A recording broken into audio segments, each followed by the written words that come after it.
This is Hemant. And Jessica. And you're listening to the Friendly Atheist Podcast. If you like what you're listening to, please go to patreon.com/Friendly Atheist Podcast. If you give $5 a month, you get ad-free episodes. And let me give a huge shout out to some of our more recent Patreon subscribers. So many thanks to Copper C, Chris A, Willa, Michael M, Jason O, Joni M, Alex T, Tad H, Ajay R, Kelly, and Ryan. Thank you so much for your support. We appreciate it. Thanks, everyone. How are you? I'm okay. How are you doing? Excellent. Excellent, sure. he says. Yeah, sure. I mean, excellent and meh would get the same reaction. Sure. They're all Things the same. are pretty garbage in a lot of ways right now. Any good stories? None. Oh, good. Good. Then we can just wrap this up? We can wrap this up. There are so many things I wrote down that I want to talk about. Let me start with one that caught my attention just yesterday. In Wisconsin, where there is a Democratic governor but a Republican legislature, the Republicans are currently pushing a bill. It's technically Assembly Bill 562, and it would require school boards to notify parents anytime sexual orientation, gender identity, or gender expression comes up at all in schools. So on a test, in a project, like anywhere, you got to let parents know this is going on because they have to have the option to opt their kids out of it. And so it's just stupidly bigoted. I mean, not that there would be any other type of bigotry, but like as if the mere existence of LGBTQ people or characters in a book or anything is something parents that need to be warned about. Right. So there was a hearing on the bill. No one's taking any votes on it right now. It's just proposed. The bill is filed. And so one of the several GOP sponsors, her name is Donna Rosar, was basically asked by a Democratic lawmaker, well, what if a history book mentions someone like Harvey Milk? The San Francisco openly gay elected official, first openly gay elected person in America who was then assassinated. Like if a history book mentions Harvey Milk, do parents need to be warned about that? Like, or I mean, so you're wondering, is it if they're talking about LGBTQ issues versus a person who is LGBTQ? Right. And so this Democrat was saying like, well, I mean, the implication here is he's part of history. This is an important part of American history. This isn't advocacy of anything, but he's important. Like, so do you think that needs to be result in a warning to parents? I'm gonna tell you what she said. Oh, good. Because it's insane. Oh, good. Here's how it went. Here's the Democratic lawmaker. So if there's a book in the library that students can read or are going to be part of a history project about Harvey Milk, do the parents need to be notified that Harvey Milk is going to be mentioned in a book that they're reading, people in America, famous people? I mean, he's got a stamp, This isn't a random dude. This is a famous American is the implication here. Here's Rosar's answer. I'll try my best to imitate her. Oh, God. I'm not familiar. Is that a real person?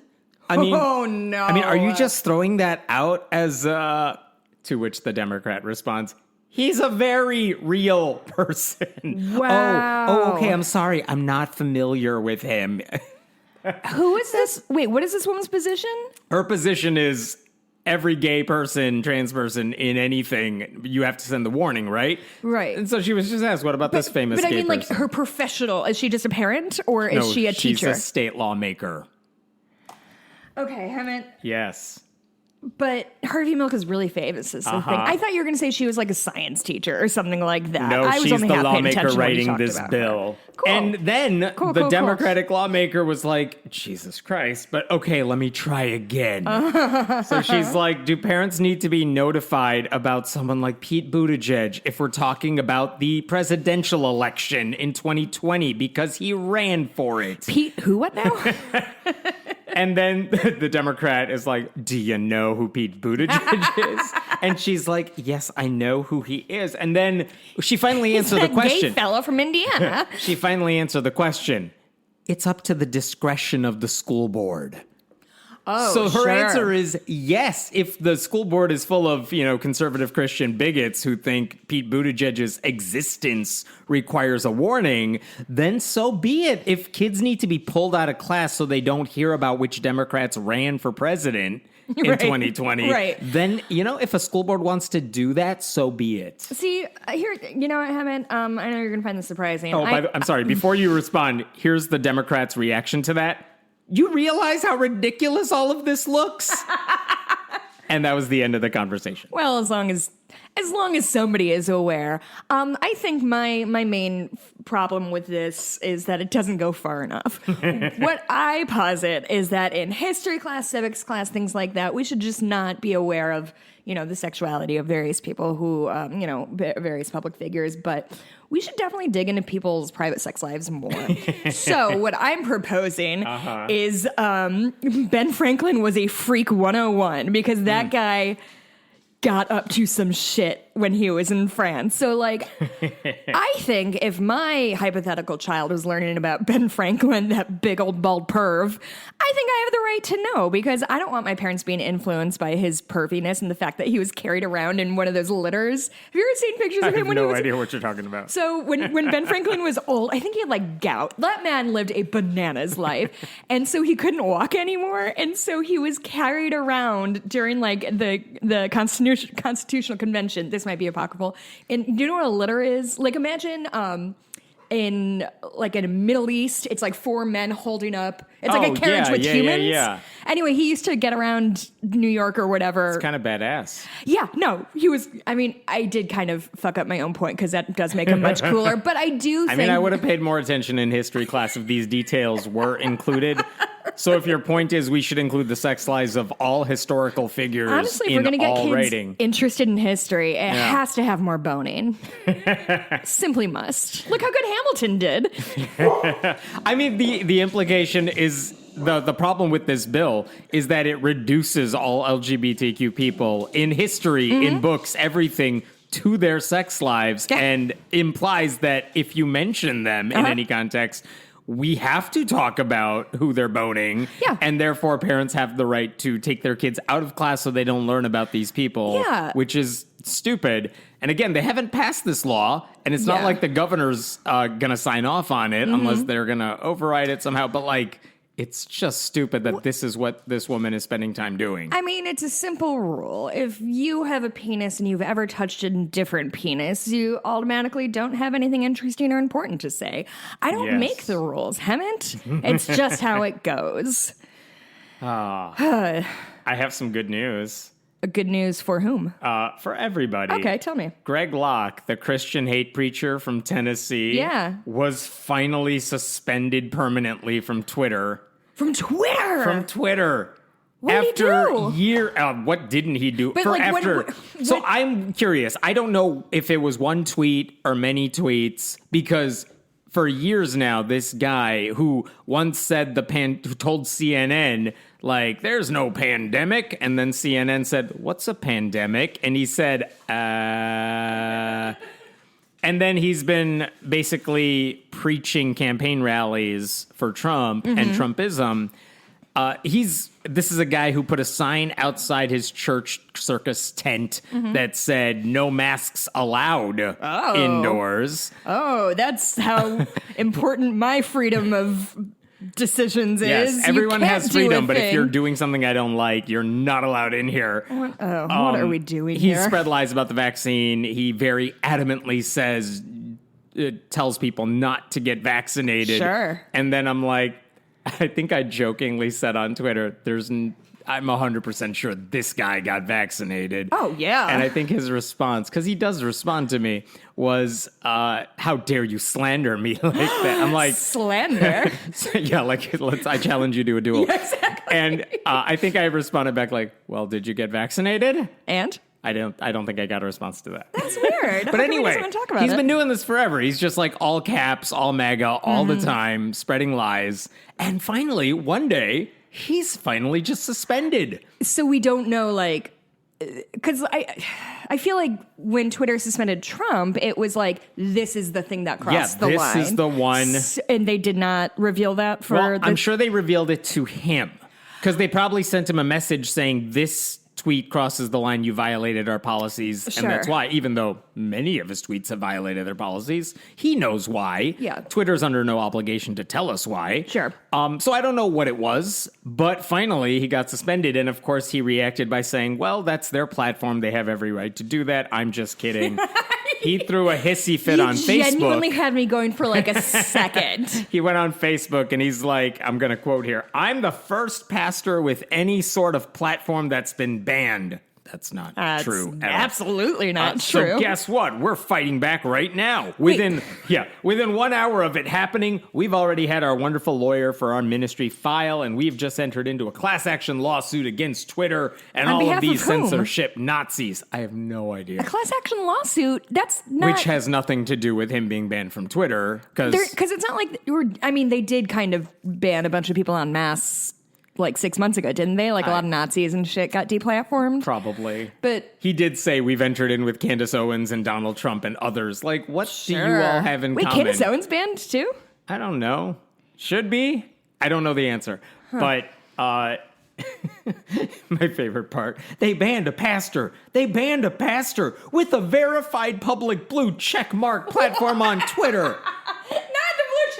That's what I think he's most upset about. He finally got validation in the cheapest way from a secular source, which is Twitter, and they took that away from him. That's just your blue check mark talking, because I need that validation desperately. He did call it censorship. He did call it a form of persecution. Persecution, you say? Obviously, he said it's a First Amendment issue, which it's not at all, like by definition. Actually, I don't know if he said First Amendment, but that's the implication that they're out to get him or something. Sure. Which, even if they are, I don't think that's covered in the First Amendment. He violated their policies over and over. Yep. They did have every right to kick him out. But anyway. To kick them out of their free service? Yeah. The best part is, like, here's why this thing is good. Twitter, for someone like him, is his best option outside of Facebook, I would argue, to spread his message to an audience that isn't necessarily coming for it. Right. This is like Trump too. It's one thing to talk to your right-wing echo chamber on Fox, but it's another to try when you have like other news sources propagating your misinformation for you and doing it quote unquote objectively. So they're not going to say, oh, this is bullshit and batshit crazy or whatever. Yeah. So he needs that validation. He needs that platform. We've talked before about Steven Anderson, the hate preacher from Arizona, who runs what is ostensibly a small Baptist church.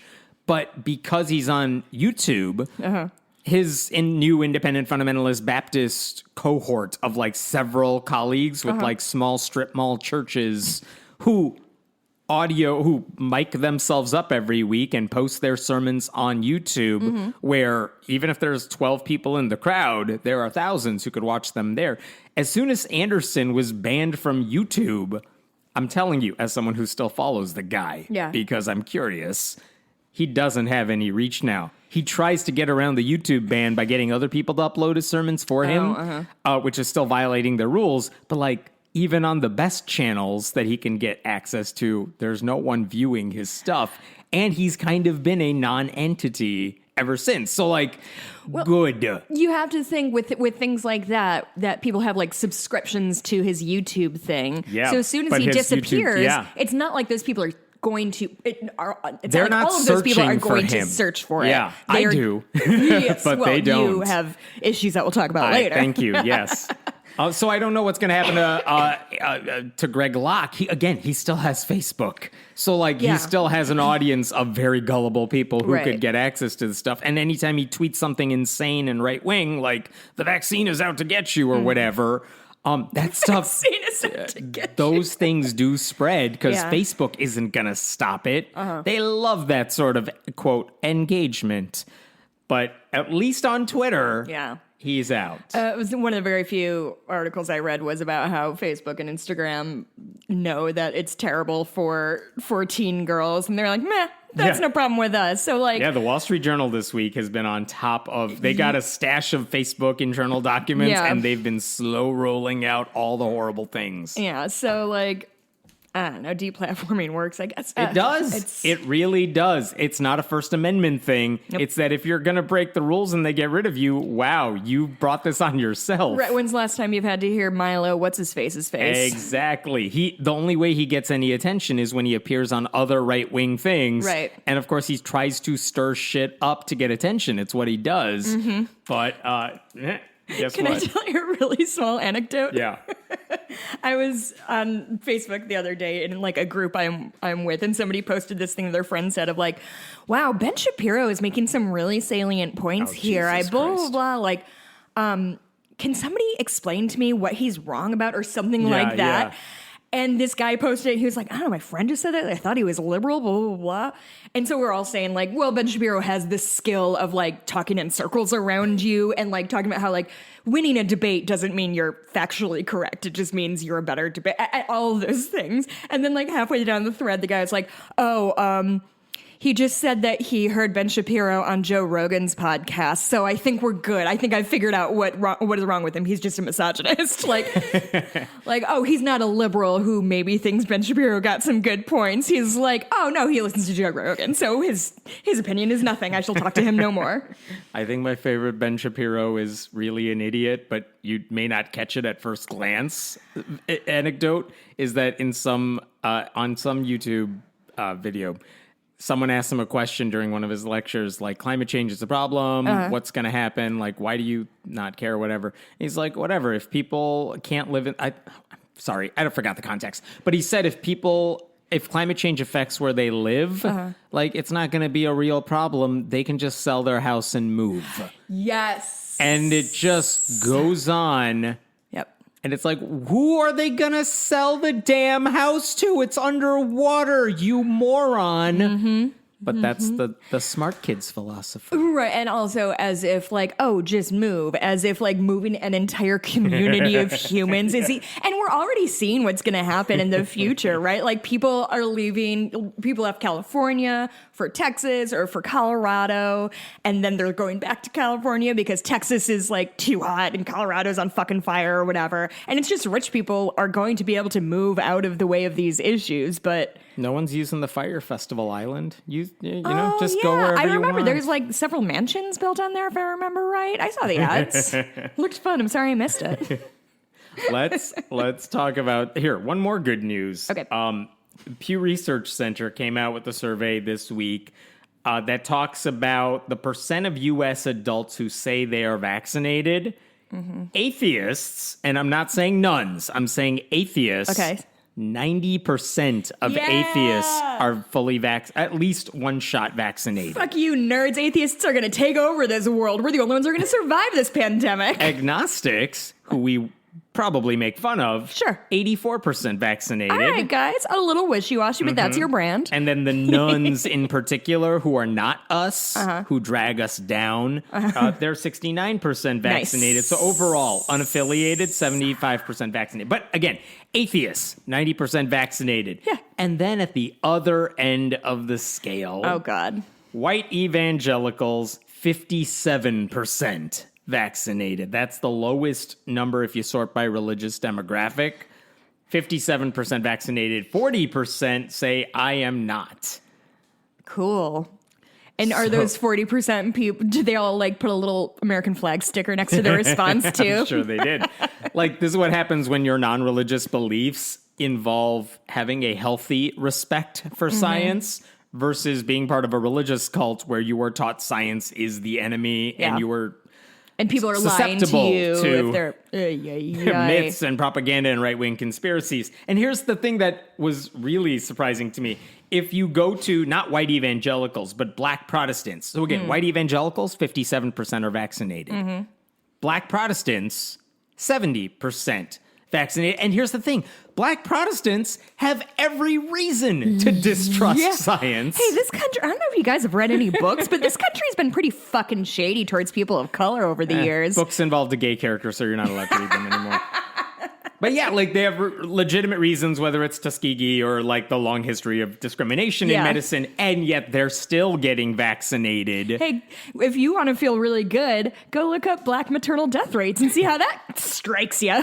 And so white evangelicals who have none of that reason to not get vaccinated are still not getting vaccinated because they just believe lies. Jesus vaccinated them with his cross shot.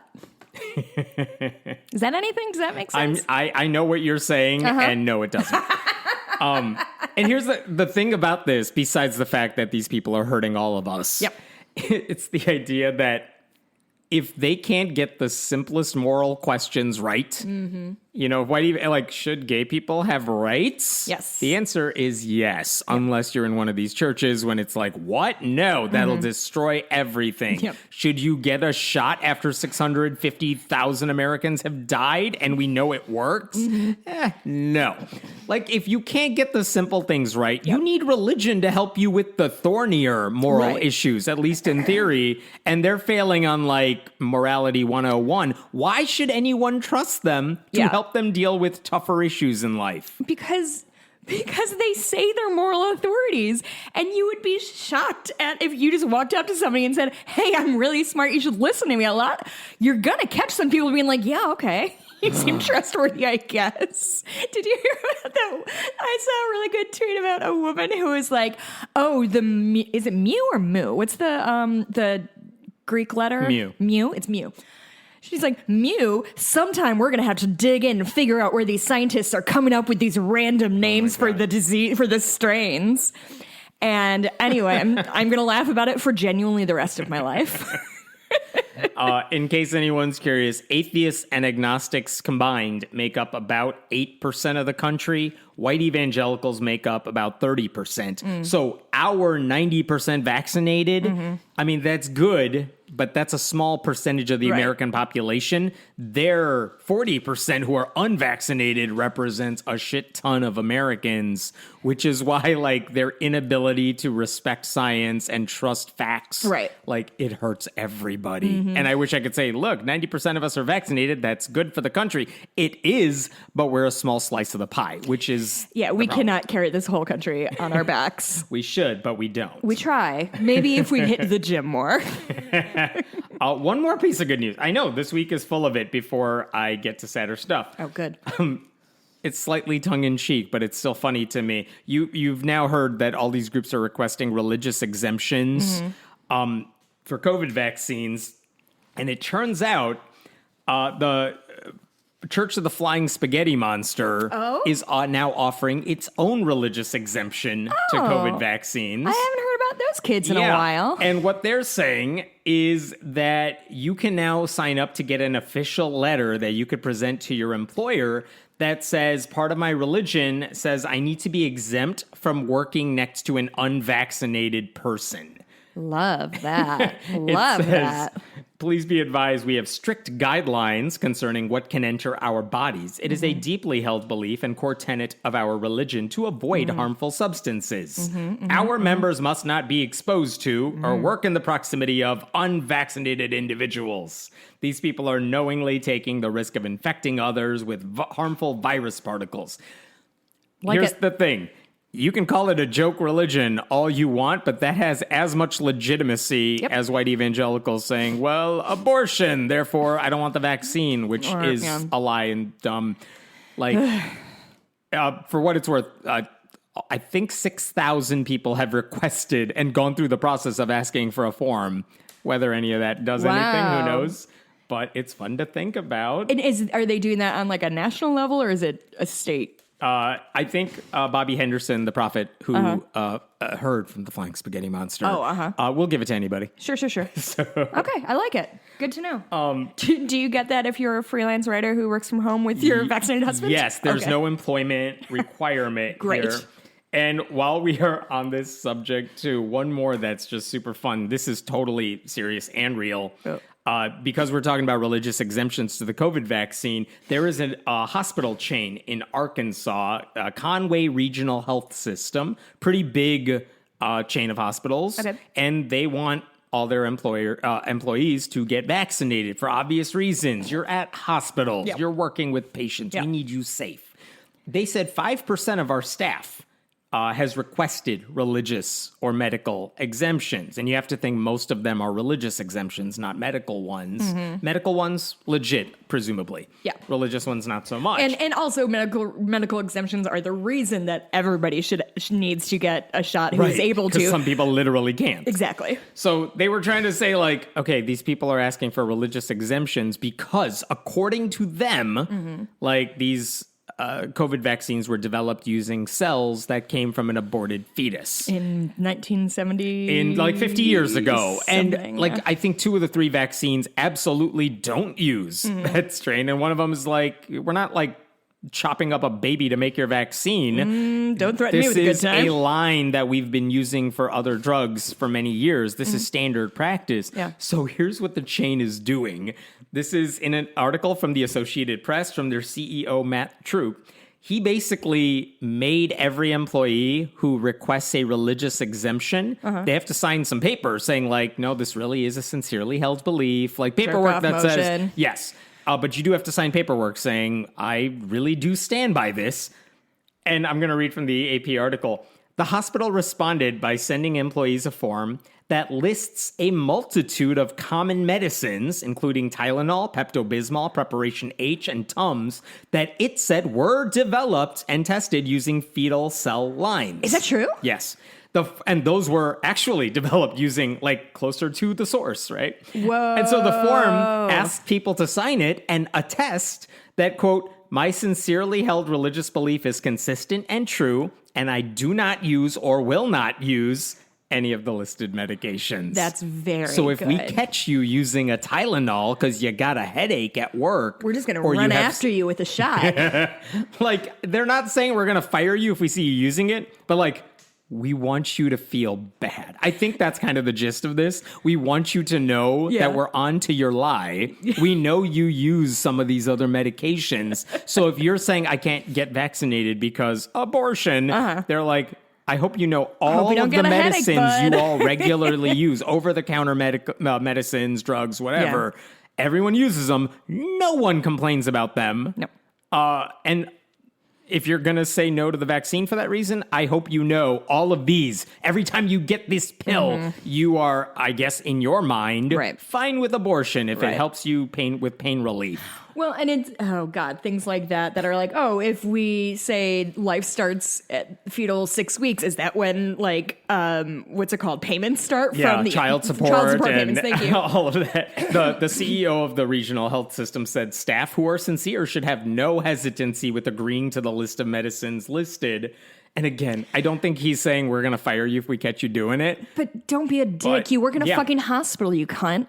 This is also from an article, a different article, but he said the hospital wants to ensure that staff members are sincere in their stated beliefs. Second, it wants to educate staff who might have requested an exemption without understanding the full scope of how fetal cells are used in testing and development in common medicines, which is cute and adorable. Yeah. Like, we just want to educate you, but also let's call out your hypocrisy because you don't see churches saying, how dare anybody use Tylenol, even though it is tested and developed even more so than the vaccines using these lines developed from fetal cells. I mean, it's all the same thing when people are like, oh, I'm not going to take the vaccine because I don't know what's in it. Like, do you know? Tell me what's in a bean burrito. I dare you.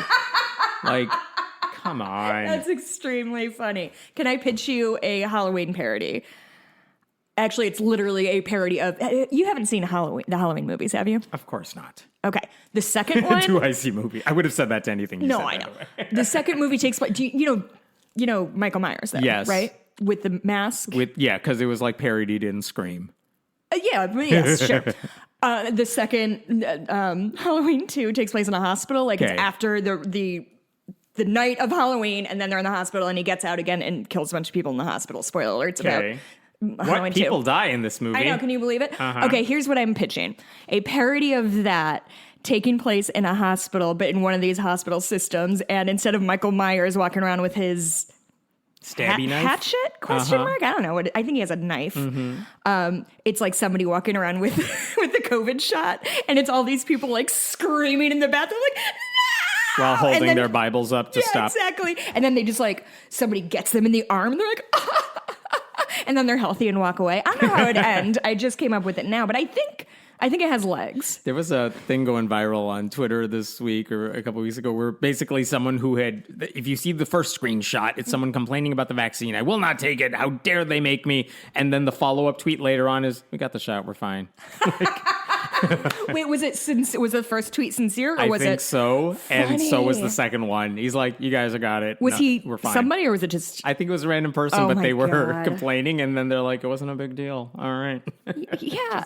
Yeah, that's how shots work. Isn't that a conversation you've had with your 3-year-old? Like, Yeah. they're crying about it, and they get it like, oh, it wasn't that bad. Like, yeah, kid. That's how shots work. Good job, 50-year-old man. You learned the same lesson as my 14-month-old niece. Religion. Okay, so the New York Times publishes, they used to call them op-eds. Now they call them guest essays to make it clear this isn't us saying it. This is random person over here saying it. That's fair. And- Op-ed is a really dated term, actually. And so they basically published a piece last weekend, and I still want to talk about it now because it makes me mad.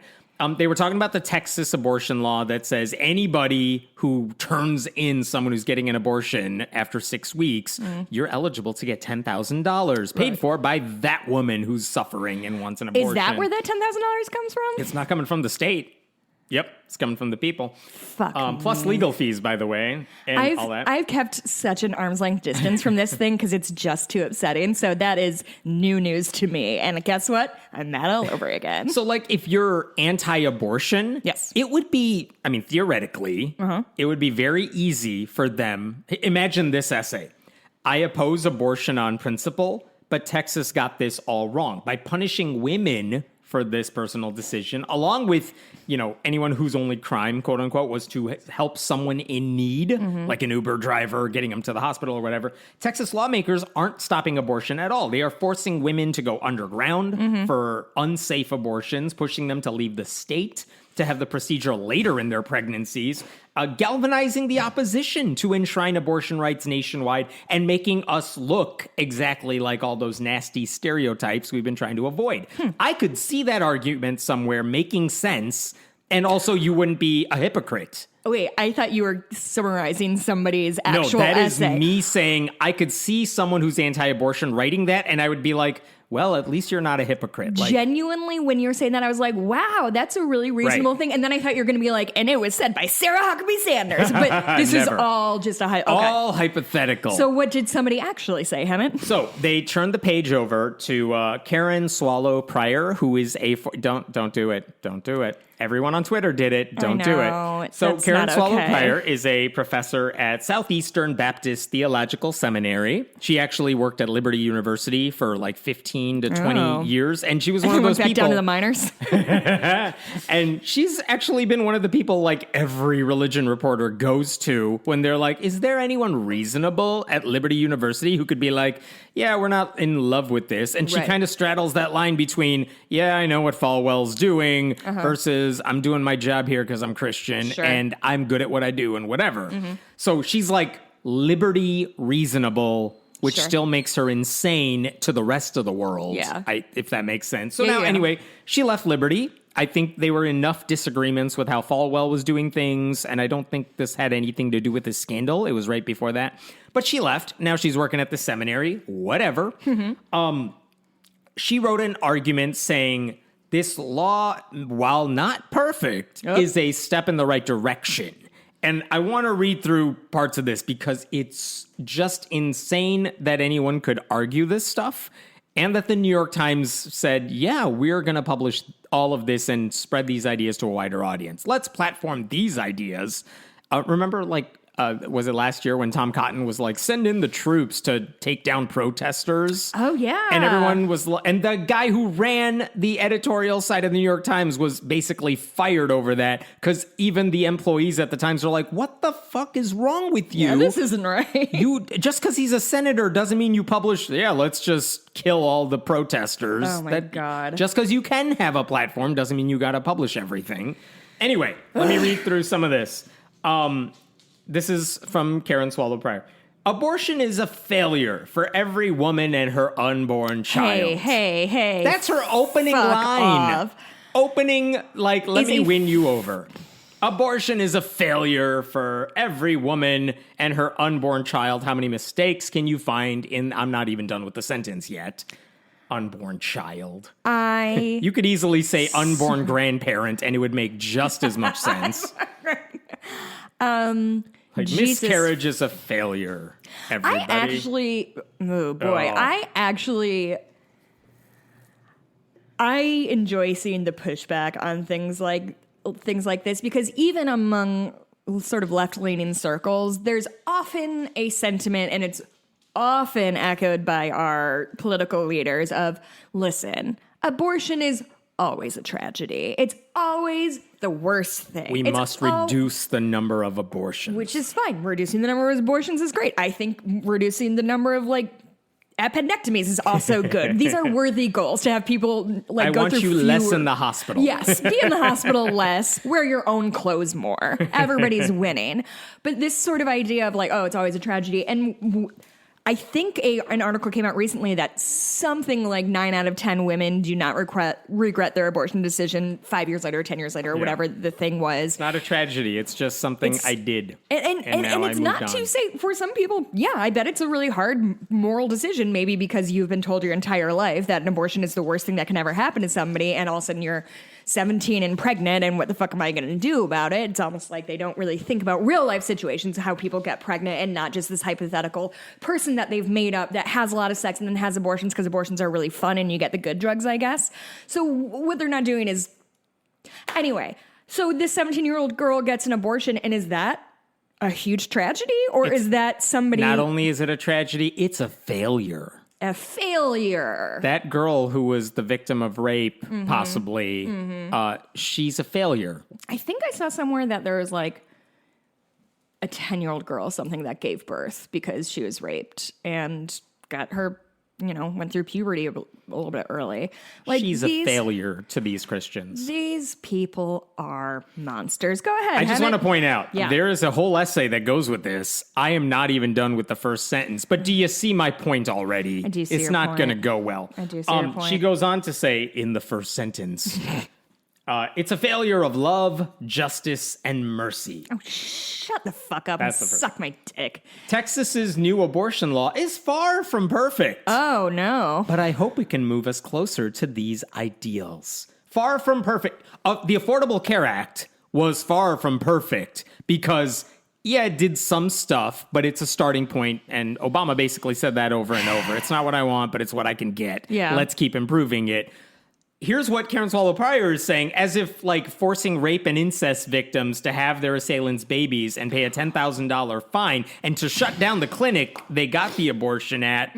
That's all a good public policy that, we're going to improve even more. I don't see anybody being harmed in this situation. Hey, Hemant, do you know what the leading cause of death among pregnant women is? COVID? It's murder. It is hey, homicide. So this just have the baby and then give it up. Sometimes partners don't do that good when their partner gets pregnant and they beat the shit out of them. Is that good? You is that should what we're the aiming paper. for? Yeah. Homicide is the number one cause of death of pregnant women. Homicide. Christians like their guns, though. Texas loves their guns. She goes on to say that the part of the law that says if you got an abortion at this clinic and you're found guilty and you got to pay this bounty, whatever, it would also put the health clinics out of business. She called that, quote, an innovative workaround. This cunt. I know I've said cunt twice already. I found a YouTube hack that lets you not watch the ads. Okay, that's an innovative workaround. Honestly, now I'm mad that you didn't let me make fun of her name because she does not deserve my respect for her silly, stupid name. The amount of her first name is Karen. It is Karen. She's and if you swallowed prior, you wouldn't have needed the abortion. But that's everybody on Twitter. I was going to go more upper crust with that, but whatever. I'll write something good while you tell me about this. Yeah, perfect the set. She goes on to say, we live in a transactional society that gives rise to bounty hunters on the left and the right. Who's bounty hunting on the right? Left. Yeah, that's a very good question. I would love to know what the equivalent of this both sides argument is. I don't know. She didn't tell us. There's no link to the word left. I'm truly trying to like think of any. Can you think of a single thing that even in like the most bad faith argument she could be? I have no idea. I genuinely. No, I think it's just whiplash from people who genuinely think the left is as bad as the right. Because there's nothing like that for like reporting cops. No. There's no system in place like that. No, and that's the only thing the left is like especially mad about right now. Made it up because she hasn't thought through this. Okay, if the left doesn't have a bounty out on cops' heads, then maybe slow your fucking roll. Let me keep going. Yeah, whatever. She says, it's a biological and ontological reality that each human life begins at conception. It's a biological reality. Ontological? Isn't like, that... It's theological. It's an opinion. When life begins is not some sort of settled fact in that sense. And just to be clear, like, the thing that bugs me is her complete refusal or inability to grasp exactly what Texas lawmakers are doing here. Like, the right-wing supermajority in Texas is using its power to suppress Democratic voters, let handguns roam free. You don't even need to register or have training anymore. No. Spread COVID as much as they want. And now with this law, they're saying it'll deputize any individual to go after women they don't even know and she's suggesting that's only kind of maybe sort of a problem, maybe. And then she suggests that if there's any overreach here, the courts will take care of it. She says, deputizing private citizens to enforce the ban is certainly fraught with risk. Some fear the law will turn otherwise uninterested citizens into bounty hunters who chase abortion providers. Although one judge's temporary restraining order that blocks one group from suing Planned Parenthood shows that checks and balances are in place. Has she ever seen the movie The Purge, do you think? I was gonna, like, has she heard of the Supreme Court? Does she know that the whole problem is that courts... By the way, that one order does not stop this law. Right. It stops one bad faith lawsuit. But again, like, the whole problem is we have a conservative supermajority on the Supreme Court that will legally overturn Roe v. Wade very soon. As soon as they can. And Trump and Republicans have installed right-wing judges specifically because they know those people are not going to follow the law when it comes to abortion rights. Like, that's why they're there. She has no clue about this at all. And again, she's supposed the way she is portrayed by religion journalists is like she's the sensible person in these conservative spaces. This entire article is a testament to why, no, she is as bad as all the crazies you try to pit her against in these articles. That order was not a check or balance. It was a temporary bandage. It doesn't do anything to stop this law. Did you see that Amy Coney Barrett is really worried that people aren't going to trust the Supreme Court? I swear to fucking Christ, it's these not people. partisan. Clarence Thomas said the same thing today or yesterday. Really? Clarence Thomas said something stupid and terrible? Thomas, I can't believe it. Whose wife is a right-wing activist who basically has spent the past couple of decades being like, you know who my husband is, as she's giving speeches to the right. He himself is a, like, sex pest. Like, what the fuck? Oh, my God, these monsters. We have two men on the Supreme Court who have been accused of sexual assault. We have two of them. There's only 9, Hemmett. There's only 9 of them. What's 2%? What's 2 out of 9? What percentage is that? 0.2 repeating. 0.2 repeating? So it's almost 20%? A quarter. It's almost a quarter. Fuck. Yeah. Karen Swallow Pryor implies... Thanks for doing that math. Implies it's a good idea to fight for childcare and food insecurity and affordable housing and all the stuff you need to make it... That will come later, when we have all the babies. She spends zero time actually talking about that. She's just like, yeah, I mean, we should take care of kids too. But let me get back to my point, which is that, I don't know, little rape victims are failures. Does she have anything in there about, like, pinching a penny between your knees or something like that? As in the best birth control is taking the pill and sticking it between your knees and leaving it there. Ew. Just keep your legs shut. Here's what she says at the very end. As history has shown again and again, we sometimes need the law to teach us to love. Oh, fuck you. Jesus Christ. The law? We need the law to teach us how to love? I thought Jesus did that. Jim Crow laws really helped spread love throughout America. I'm not done yet. Sometimes it takes a law to remind us that fellow human beings are not ours to own, harm, or kill. Love is a higher law, but it is still a law. Stop. And this You is stop where right we now. must begin. You stop right now, because this woman's argument is that nobody realized that slavery was bad until they outlawed it. Cool argument you're making. Neat. She teaches at a theological seminary. Yeah, exactly. Yeah. My God. Everything was cool. I just want to remind you that the people who say all this also argue you need God to be good.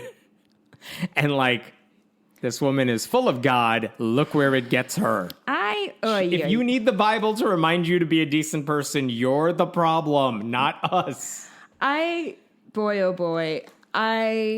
This last month, I have been thinking a lot about a lot of conversations I had with people older than me who told me I was being, quote unquote, hysterical, and I'm not doing a bit, about, like, Roe v. Wade. Like, when Trump was first elected. I was told I meant the word hysterical about Roe v. Wade. Nobody cares about Roe v. Wade, Jess. Everyone who was lamenting the 2016 elections were right. Yeah. It was, all the people. Yeah, we were right. all right. Of course we were right. I think I underreacted, honestly. The whole cottage industry of Hillary tweeted about this and like saw it coming. We know. I remember the specific conversations I had in which I was shut down constantly. And this sounds horrible. I remember those people and I will never forgive them. And I know that makes me sound like a fucking lunatic. I will never forgive them and I will never forget about it. And that's where I am right now emotionally, is I need to have a list of enemies like fucking Arya Stark.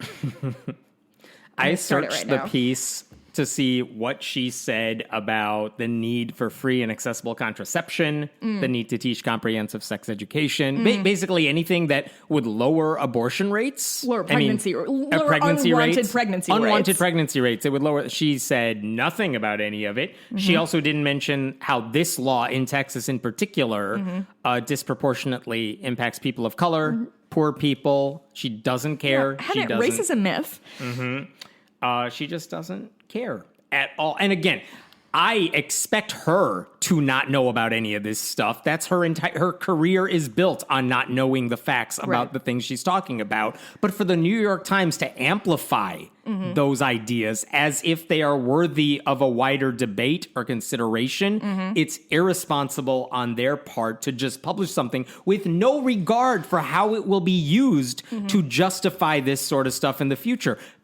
Pryor spent like a bunch of the week on Twitter after saying, people are mocking me because of my name, because they basically implying they can't refute anything I'm actually saying, which is not true. Yeah. But also, like, I got published in the New York Times today, and like, see, you got published in the New York Times. Like, it's not that hard. What the fuck do I know? Yeah, like the idea that like she's can use this, and people can now say it's not some random professor at a Christian Times group. Published, the New York, stupid name. Right, the New York Times published this piece that we ought to be debating and discussing. Like, if you work for the paper in this. In that section, and you know the power your section has.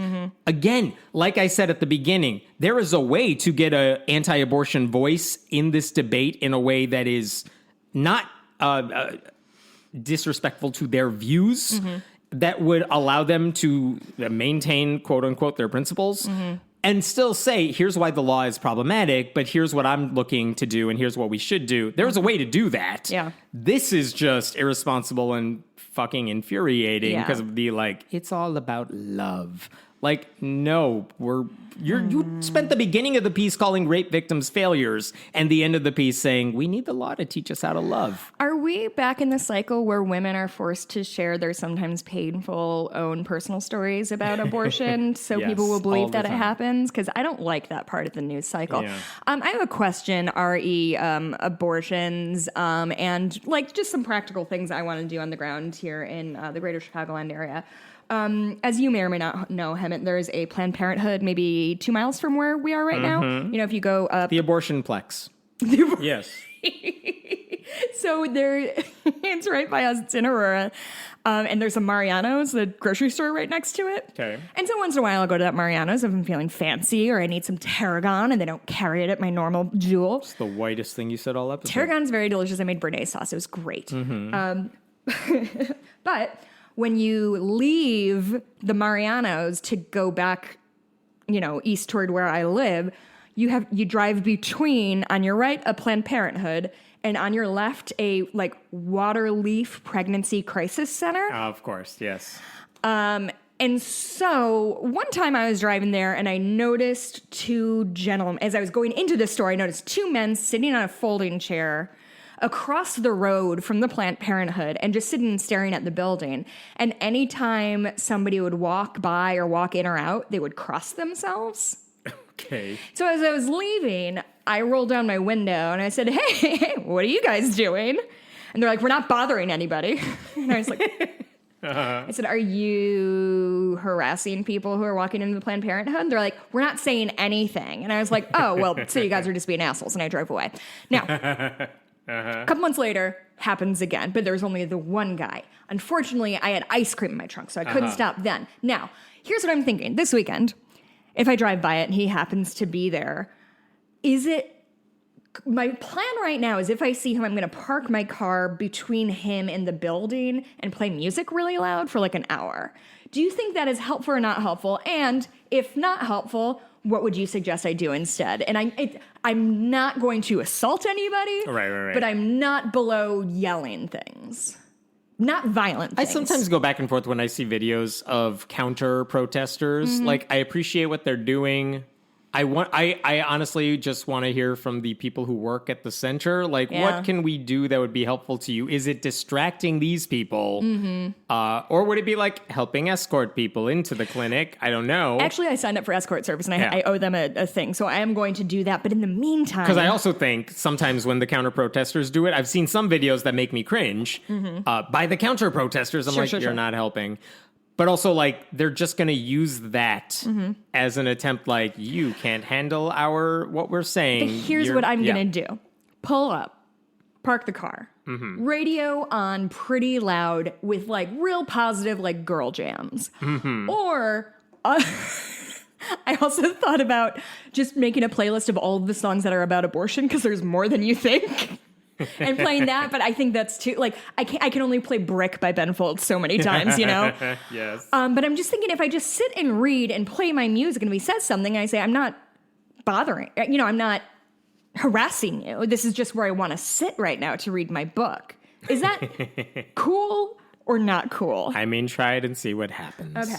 Okay, I'm gonna jump to a different story, an update, if you will, from last week. Remember we talked about that Catholic preschool teacher who allegedly abused a 2-year-old boy, and then the mom had a meeting with her the next day, and then just went... just went ham on her. Yes, and beat her up, and then the mom was arrested. So the question remains... This is, the teacher's name is June Barrow. The mom's name who was arrested, she's Casey Marie Brooks. This is at St. Teresa of Avila Catholic Church in Grovetown, Georgia.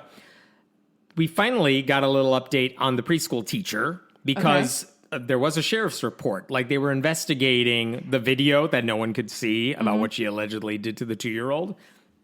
And what we found out... How old was this woman? I'm sorry, was she... 28 was the mom, and the teacher was 61. Okay, I thought she was older. Okay, yeah.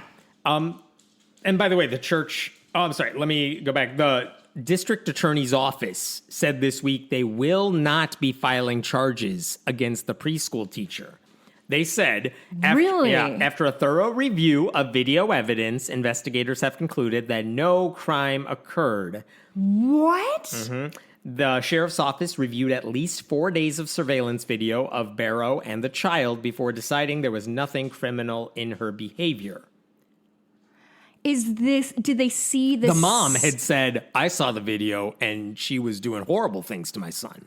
The DA's office says, we saw it. We saw nothing criminal. And they saw the same video that the mom did, or did they pull 4 random days? It's a good question. I don't know what they saw. A local news team says we're working on getting the footage ourselves, so we can do, follow up on this. This is building up to be a very interesting story. But yeah, the official word, though, for now is that nothing criminal occurred, so it's only the mom who went ham on the preschool teacher who's in trouble and should be in trouble.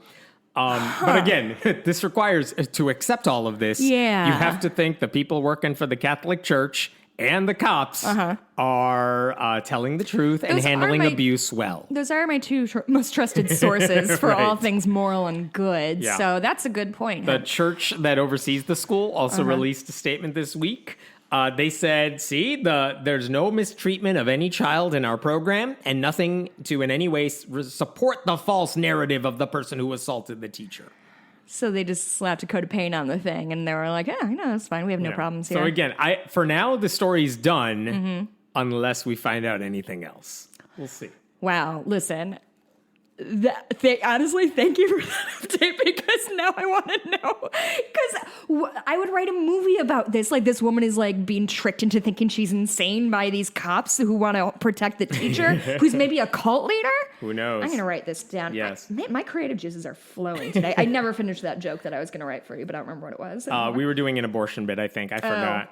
Another update for you. Yes. This is a story about Mark Samsel, who is a Kansas state representative, a conservative Christian Republican, who made news a few months ago because he's also a substitute teacher, because that's not a weird thing. A lot of state lawmakers in certain states just make no money. They have to have real jobs. And his job is he's a substitute teacher. So he was in a school. And what we found out through a student recording the class, this is a guy, I'm going to just read, he was recorded telling students that there was a sophomore who attempted to take her own life because, quote, he has two parents and they're both females.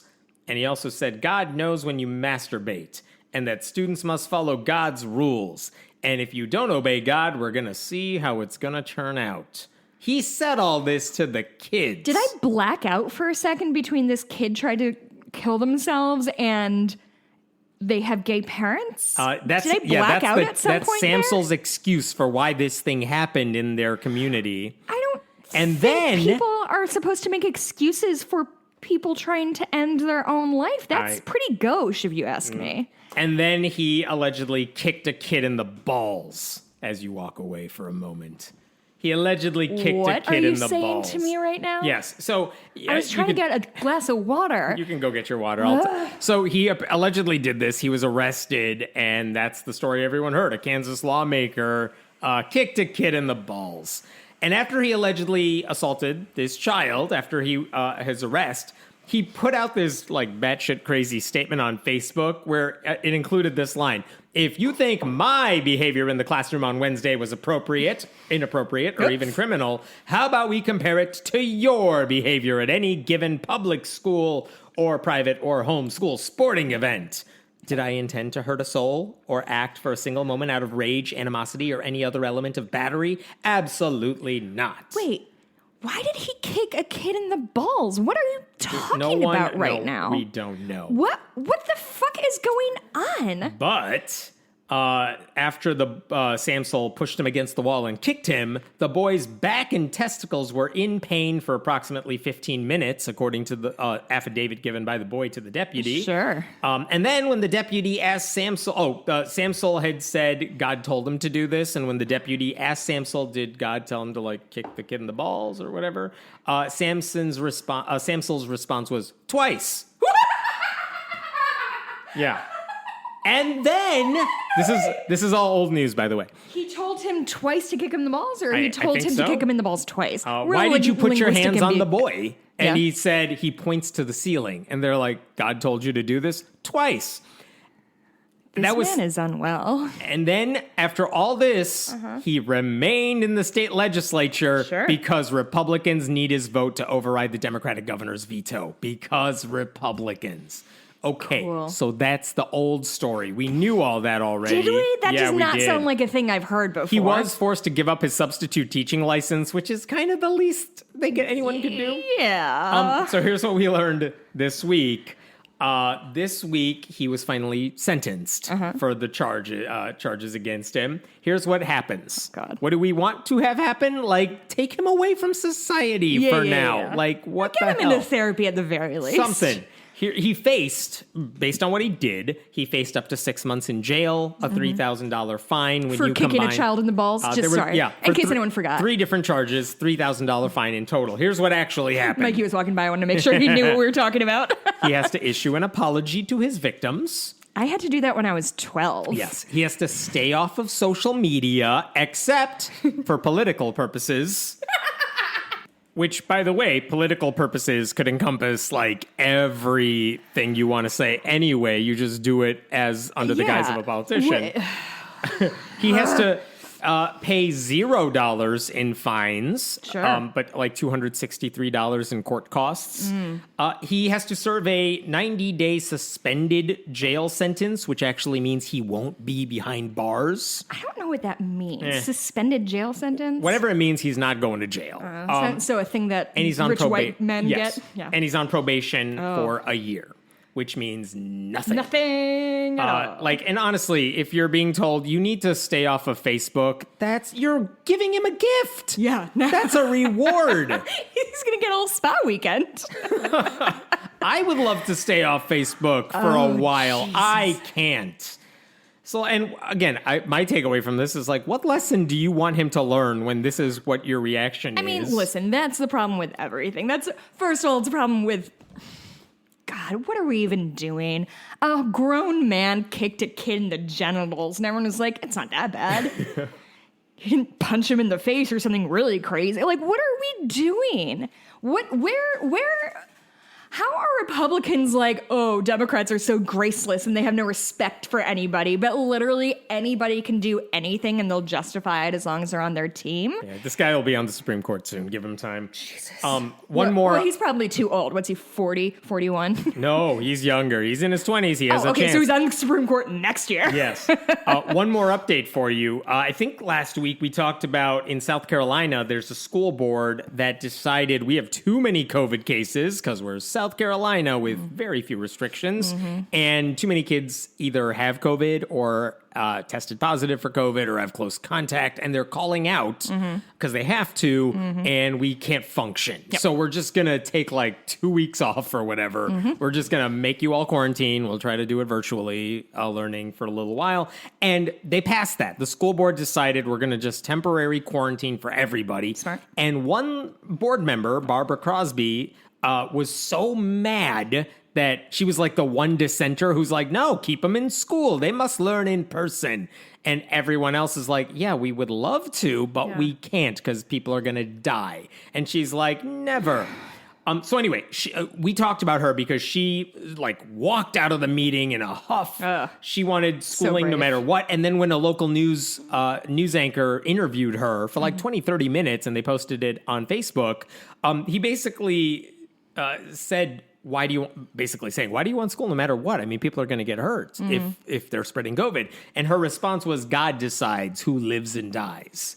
So that's why we talked about her before, because this woman's on the school board. And thankfully she was outnumbered, but also she's there. So there's an update on her too, because not long after that meeting, she was arrested. Why was she arrested? Tell me. Oh, it's something. I was sure this is going to end with she died of COVID. No, but not it looks yet. like not yet. Not yet. It turns out during that same meeting that she barged out of, out of fury, she had her grandchildren, or maybe her great-grandchildren, news reports said both things. Okay. She had 2 grandkids sitting in the car by themselves. While she was in the meeting? While she's at the meeting. How old are these kids? 4 and 9. Just sitting in the car. And I'm going to read from a news article about this. Did she crack the windows like I do for Dottie? I don't know. The sheriff's office investigation started when a deputy at the district heard loud banging from the door of the center, where the board meeting is held. And when he opened the door, Crosby entered the building and said she's late. The sheriff's office report states that Crosby told the deputy... She's late to the school board meeting. Yeah. She's trying to get in. The report states that Crosby told the deputy that she left her car in the parking lot with her 4-year-old and her 9-year-old grandchildren inside the vehicle. The officials said that Crosby also informed a district security officer, who then told Crosby she could not leave children in the car. And according to the report, she proceeded past him and into the boardroom while directing the security officer, quote, to go watch them. I won't even leave Dottie in the car if I have to pick up more than 2 things at the store.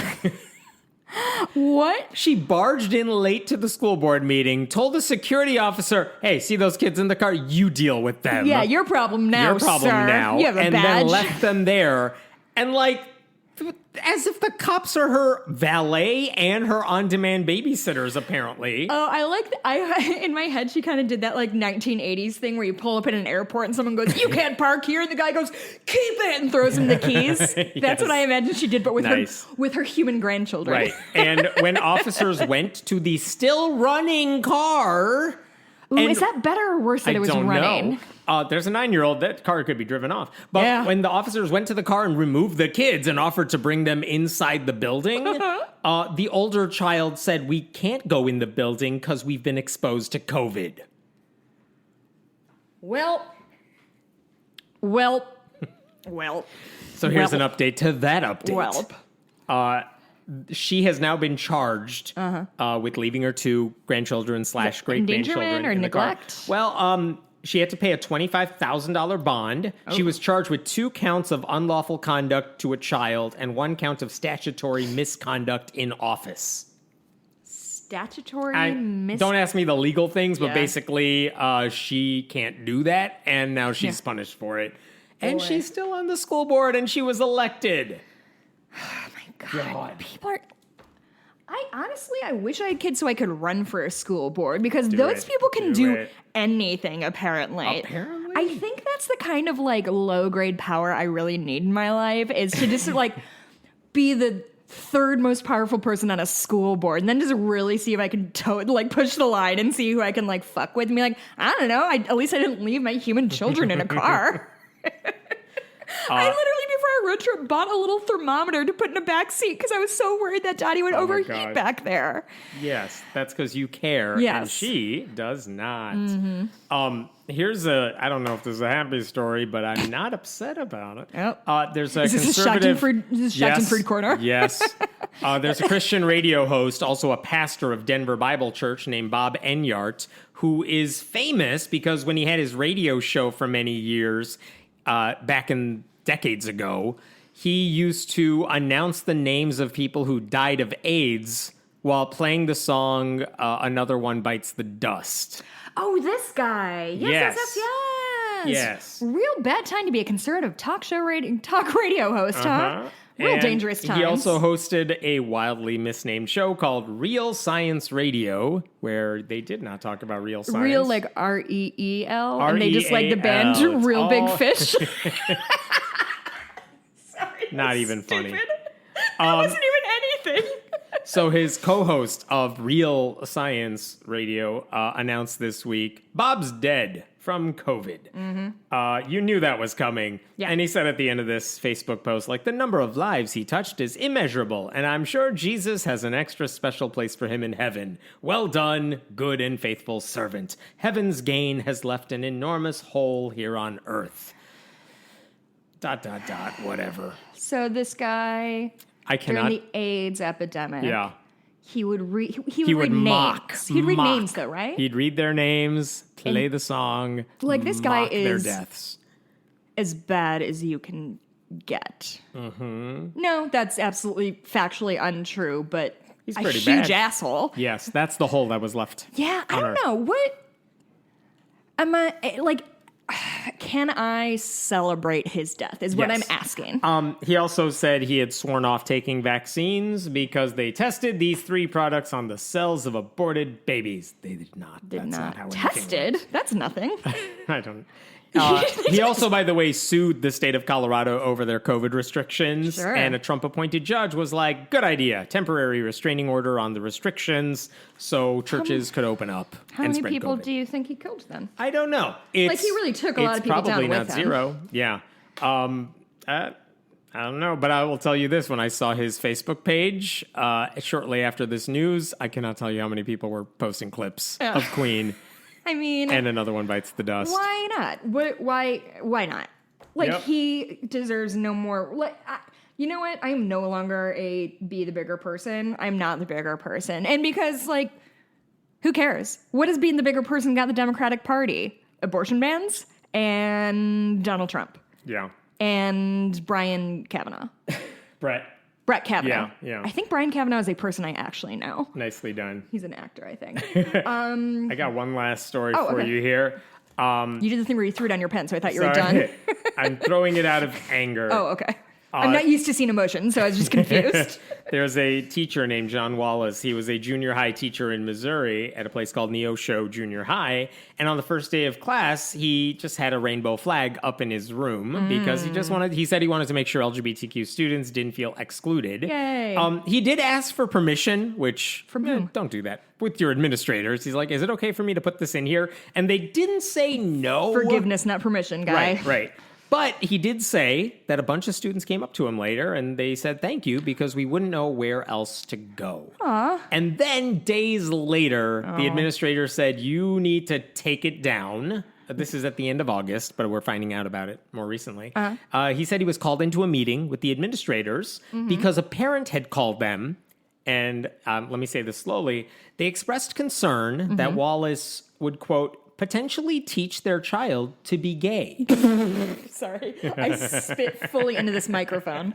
Jesus. Would teach... What age is he teaching? Junior high. Oh, buddy. 10 I to have such 12-year-olds. bad news for you.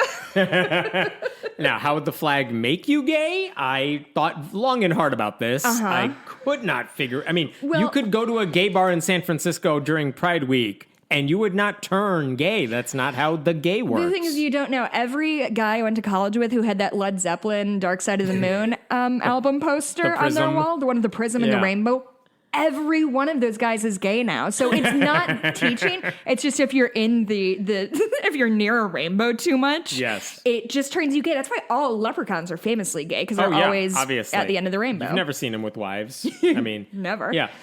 They told him to... I've seen with beards, though. Because they have beards sometimes, and beard is another word for dating a gay man, so people don't know he... Listen, honestly, I'm thinking about returning to stand-up comedy because I have been coming out with some zingers.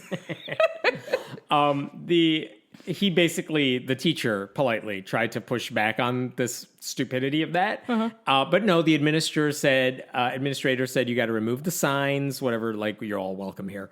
And the flag, which one of the administrators compared... Take down, we're all welcome here. Make sure you list the people who are specifically not welcome, sir. One of the administrators compared his pride flag to a Confederate flag. And I'm quoting Wallace here. What war did the rainbow flag lose? I cannot remember, because we won Stonewall, if I remember correctly. Here's what the teacher said, because he's awesome. I was told that in the classroom I have to be middle of the road on political issues, and I said, that's okay. This is not a political issue. Yeah, bud. I said, this is a human rights issue. Yeah, bud. And then I was told I have to be middle of the road on human rights. There's no middle road on human rights. I was told I have to be middle of the road on human rights. Wow. Wow. What's this guy's name? John Wallace. And he said later he's no longer a teacher at that school. He chose to step down because why would you want to work at a school like that? Out of curiosity, not that it's my business or really matters, did he self-identify as part of the queer community, or is it just one of those like... I would wonder the question too, and I don't know the answer to that. It's a very nice thing to do for your students. He also said in a tweet, there's never a problem when a heterosexual teacher displays pictures of themselves and their spouses in the classroom, but I have a flag and all hell breaks loose. Love this guy. Where does this take place? Let's buy him dinner. This is Missouri. That's not too far. No. Yeah, come on down, man. He did say, NBC News said Wallace has filed a complaint with the Education Department's Office of Civil Rights, alleging that he faced employment discrimination due to his sexual orientation. So there's your answer fair. Right there. But again, it's just for the simplest gesture. Boy, that's really good. My I have friends who live in Wheaton. Yeah. So where Wheaton College is. Wheaton College. So Wheaton is just north of where Hemmett and I are right now, and it's a very conservative city within a fairly like moderate kind of like suburban, exurban area. But it's my friend and her partner moved into this place, and they're like, there's like 3 other gay couples on our street because it's a very conservative area. And so during Pride Month, they put out like on the end of their driveway a little like cup with mini pride flags and just had like take one, and people took them. And so there was like I was driving through there in June, And there was so much pride shit. And then you cross a block and you're literally on the campus of Wheaton College and it takes a hard right turn. And I mean that very literally. Oh, God. I lied. I do have one more story because you're going to enjoy. How long are we going? This way is too long. so hot in here. That's okay. There was a 2-week revival event earlier this month. Okay. At a place called Eagles Rest Church in Tennessee, just south of Knoxville. I like Eagles Rest. That's a nice, evocative name. It was called the Prophetic Crusade. And again, 2-week-long revival, lots of events, and kind of their headliner. When we say revival, we're just trying to like the tents and tent revival. Yeah, except it was indoors at their church. Oh. Yeah, but so it's like a Ren Fair for Christians. Yeah, sure. The headline preacher was a guy named Jerry Lee Anderson. So he's preaching several times over the course of 2 weeks. He's the snake guys. This is not a snake guy, but similar mindset. Okay. But because this was a 2-week-long thing, I guess he's like living temporarily close to the church or in the church or something like that. Sure. And then on Tuesday, a day after this 2-week crusade ended, he was arrested. Why was he arrested? Why? Because it turns out he's a registered sex offender. No. And if you're living, even temporarily, in another state, you got to tell the officials. He never told them, and they knew he was there, so they arrested him. Oh, but they waited after his little party was done, though? Well, this is when they finally had the authority to do it. Oh, I see. That's I don't put this on them. Okay. They did what they had to do. Don't defend the police to me. I know, but in this case, but here's where it gets worse. First of all, if you look up, why is he a sex offender? Did want to know that. The victim was 7. Fuck me, Jesus Christ. I don't know what happened, but I know that. And then it gets even worse. The pastor of the host church, Philip Spears, apparently he heard rumors that this guy was a sex offender in the last several days of the revival event. Not before, because apparently they didn't Google the guy or something. Yeah, they didn't research. But in the last days, plural, of the revival event, he heard an inkling that this guy might be a sex offender and did nothing. He just let the guy preach, kids in the audience, whatever. Wow. And then on the last day... Just like Jesus would have done. Yeah. On the last day, he confirmed that the guy was a sex offender. Like, he knew for a fact, because I think the sheriff's office was like, we think this guy is a sex offender. And he's like, oh, yes. Absolutely, yes, and so the pastor knew he was a sex offender. And what did he say to Anderson? Did he say, get the hell out of my church and leave? He said, shrug emoji, be cool. He said, I cannot have you preaching here. Oh. Why don't you just stand over there and play music instead? Because, and this is what he told me. So he's like, go do a DJ set. Yeah. And when he explained this to the local news later, he said, the church is for everybody. I don't feel comfortable turning someone away from a house of God. Sir, hi, my name's Jessica. I'm attracted to women. Can I come to your revival, please? No, you're not welcome here. Yeah. So basically, he welcomes the child molester in his church, knowing he's a child molester while there are childs in the audience. Childs? Yep.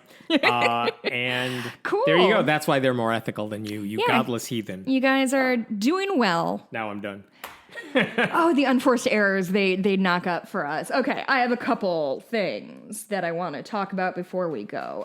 First, friend of the show, Tyler Measom. He was a guest on the show, maybe 6 months back, talking about his documentary, Murder Among the Mormons, which, if you haven't watched it, is great. If you haven't listened to the interview, I think it's really good. He's genuinely one of the nicest, most fun people.